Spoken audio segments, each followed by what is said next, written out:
కూటమి పాలనలో పశ్చిమ గోదావరి జిల్లాలో అసాంఘిక కార్యకలాపాలు పెరిగిపోయాయి.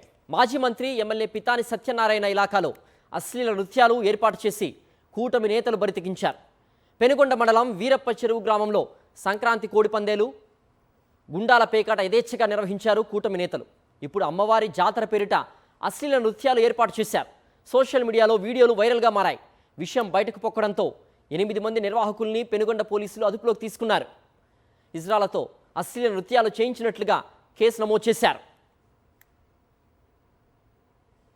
మరింత సమాచారం మా ప్రతినిధి పోతురాజు అందిస్తారు.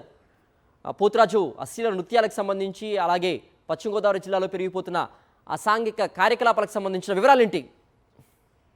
సిద్ధు ప్రధానంగా కూటమి పాలనలో కూడా యథేచ్ఛగా పక్కనే పశ్చిమ గోదావరి జిల్లాలో అసంఘ కార్యక్రమాల పేరు పెరిగిపోయిందని చెప్పచ్చు.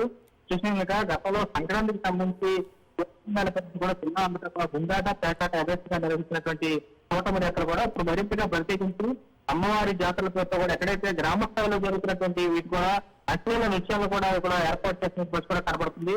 ప్రధానంగా చూసిన కనుక మాజీ మంత్రి ఎవరైతే ఉన్నారో ఎమ్మెల్యే పితాని సత్యనారాయణకి సంబంధించినటువంటి నియోజకవర్గంలో కూడా పెనుగొండ మండలం వీరప్ప చెరువు గ్రామంలో ముత్యాలమ్మవారి జాతరలో కూడా ఎవరైతే మహిళలు ఎవరైతే ఉన్నారో వాళ్ళు కూడా తీసుకొచ్చి అశ్లీల నృత్యాలు కూడా చూపించినటువంటి ఘటన కూడా జిల్లాలో కలకలం రేపిందని చెప్పొచ్చు. ఇప్పటికే చూస్తే కనుక ఈ సంబంధించినటువంటి అమ్మవారి జాతరలో చేసినటువంటి అశ్లీల నృత్యాలు కూడా సోషల్ మీడియాలో కూడా వైరల్ గా మారుతున్నాయి.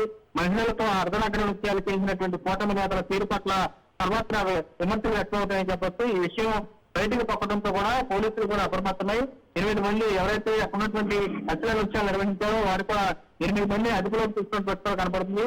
వీటితో పాటు హిజ్రాలకు సంబంధించినటువంటి హిజ్రాలతో కూడా అశ్లీల నృత్యాలు చేయించినట్లు కూడా పోలీసులు అయితే కేసు అయితే నమోదు చేసి దర్యాప్తు చేసినట్టు కూడా కనపడుతుంది. ఓకే రాజు.